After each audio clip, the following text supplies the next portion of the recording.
सास का मायका प्रेम। रिद्धि की सास को हर वक्त अपने मायके का गाना गाने की आदत थी। अरे बस करना माँ, मामा का ये किस्सा तू 50 बार पहले भी सुना चुकी है। अरे हाँ, तो क्यों ना बताऊं।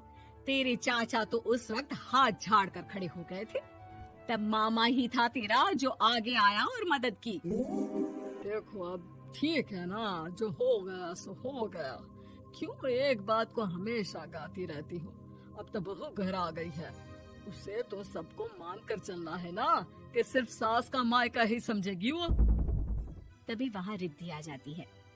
माँ, आज मैं घर जा सकती हूँ? माँ को मेरी बहुत याद आ रही है। शादी के बाद एक बार भी नहीं गई। हाँ तो कौन जाता है।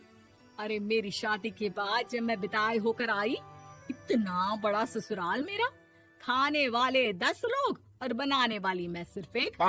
ऐसा लग रहा था जैसे सिर्फ खाना बनाने के लिए ही ब्याह किया है।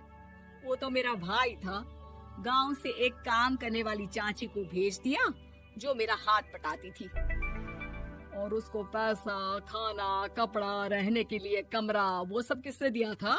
तुम्हारे भाई ने। ये मामला रोज का था। ससुर भी जब गुस्सा होते तो वो सारी बात कह देते जो उनके मन में इतने समय से चल रही थी। मेरा भाई, भाभी, भतीजा, भतीजी सब छुड़वा दिया। मैंने जीवन भर सिर्फ तुम्हारे परिवार वालों से निभाया, लेकिन अब भी चैन नहीं है तुमको। बहू के सामने सास को लगा कि उसकी बेइज्जती हो रही है। अब सुन बहू, अपने कमरे में जा, कहीं नहीं जाना मायके वायके। घर का काम कौन करेगा? पड़ोसन। बहू समझ जाती है मामला गर्म चल रहा है। कमरे में जाने में ही भलाई है। कमरे में क्या है? तुम्हारी माँ हर वक्त चिक चिक चिक करती रहती है। कल ताई मिली थी तुम्हारी मुझे, लेकिन मजाल है सासू माँ की उन्होंने एक बुराई की हो, लेकिन सासू माँ हाँ, जब देखो तब ससुराल के लोगों की बुराई करती रहती है। बेचारे पापा जी कितना मिस करते हैं अपने घर वालों को। मेरा तो बड़ा मन करता है कि ताऊ जी, चाचा जी और सब मिलकर रहे, ना साथ रहे लेकिन आना जाना तो ठीक से रखे। हिंदुस्तान और पाकिस्तान एक हो सकता है, लेकिन चाचा और ताऊ के परिवार के साथ हम लोगों का मिलन ना जी ना कभी नहीं हो सकता। ये बात है। देखिए, मेरे साथ ना ज्यादा चैलेंज मत करिएगा। ऐसा कोई काम नहीं है जो मैं नहीं कर सकती। ससुर जी जो कि बहू की बात सुन रहे थे, सामने आ जाते हैं। अरे बेटा, तू ये कर सकती है तो प्लीज मेरा परिवार किसी तरह मुझसे मिलवा दे। सारी जवानी तो मैंने किसी तरह काट ली, लेकिन जीवन के इस पड़ाव पर बहुत याद आती है मेरे परिवार की। हाँ हाँ पिताजी, आप चिंता मत करिए, बस मेरा साथ देते रहिए आप दोनों। फिर देखिए कैसे माँ जी भी ठीक हो जाएंगी और पूरा परिवार भी एक हो जाएगा। थोड़ी देर बाद बहू सामान लेकर घर से निकल रही होती है कि मना किया था ना तुझे मायके जाने के लिए, फिर क्यों जा रही है? बहू कुछ कहती इससे पहले ही बेटा बोलने लगता है। क्या है माँ, वो घर जा रही है। वैसे भी उसके माता पिता ने मुझे 10 लाख दिए तब जाकर मेरा काम शुरू हो पाया, वरना तूने मेरे लिए किया क्या है? अरे वाह बेटा, बचपन से पढ़ाया लिखाया, तेरे दुख दर्द में जगी, और आज वो लोग तुझे सही लग रहे हैं। और फिर ससुराल में लड़की खुश रहे, ये तो मायके वालों की जीवन भर की जिम्मेदारी रहती है। तो ये तुमको भी तो सोचना था ना। ताऊ जी ने पापा को पढ़ाया लिखाया, जब तुम नहीं आई थी तो पापा के लिए ताई जी ने पापा की माँ की तरह देखभाल की। अब बोलिए। अरे तू कुछ नहीं जानता बेटा, तेरे पापा को सब पता है, तभी वो उन लोगों से वास्ता नहीं रखते। मैं उन लोगों को जानता हूँ, लेकिन मैं तुम्हें नहीं जानता कि तुम्हारे मन के लायक काम नहीं हुआ तो तुम घर की शांति बर्बाद कर दोगी।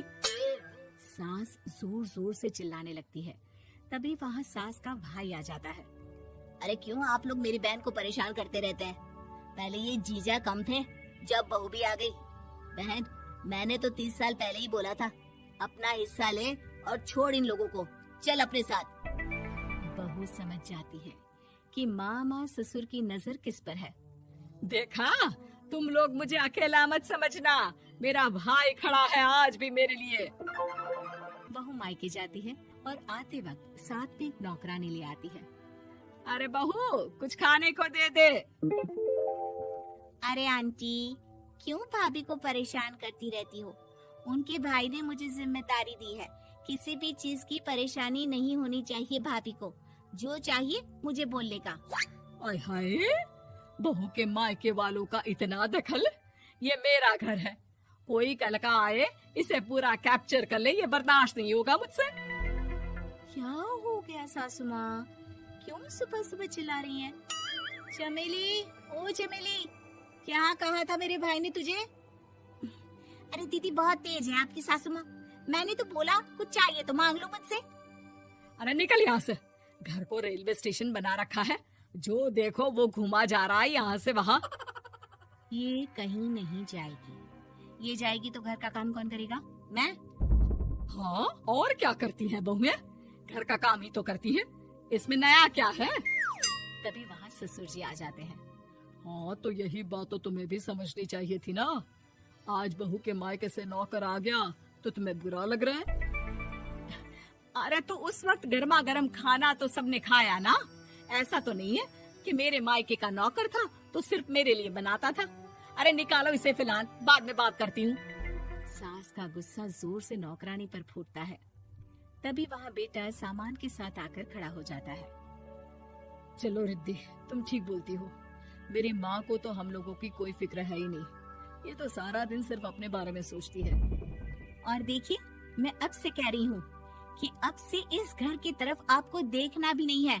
नहीं आना आज के बाद इन लोगों से मिलने। हाँ हाँ, बस कभी कभी दिन में 2 बार मिलने आ जाओ। नहीं, बिल्कुल नहीं। ससुर झूठा नाटक करते हुए। मेरी बीवी ने मुझे मेरे ही परिवार से दूर कर दिया, आज बहू मेरा इकलौता बेटा दूर कर रही है। हाय, कैसे जीऊंगा मैं? वाह, वो भाई जो आपको बेटे की तरह मानता था, उन्हें छोड़ने में तो दुख नहीं हुआ। आज खुद का बेटा छोड़कर जा रहा है तो कैसे जीऊंगा? बड़े आए। अब सास समझ चुकी थी कि उससे गलती क्या हुई है। मुझे माफ कर दे बहू, अब मेरी समझ में आ गया कि अपनों से दूर कर बीवियां पति का भला नहीं बल्कि उन्हें जीवन में अकेला कर रही है। मुझे माफ कर दे, मैं अब सबसे माफी मांग लूंगी। ससुर जी दूर से बहू को थम्स अप दिखाते हैं।